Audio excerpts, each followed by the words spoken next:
ආශ්‍රය කරා. ඒකම ගස් වලින් භූමිය. උන්ට ස්පර්ශ කරන්න පුළුවන් දේවල් හැටියට හඳුනගත්තා.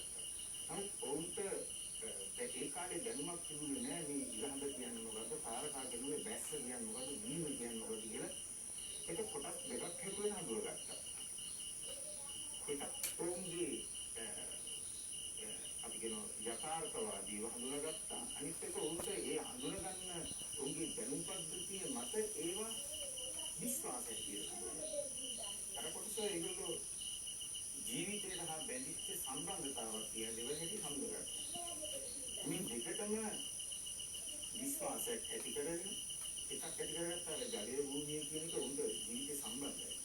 ඒ සම්බන්ධය මත උන්ට මේ දේවල් නැතුව ජීවත් වෙන්න බැරි නිසා උන් ඒක වෙන ප්‍රතිගුණ දක්වන්න විදියක් තිබුණේ. ඒක දෙයක් තිබුණේ. විශ්වාස කරා. මේක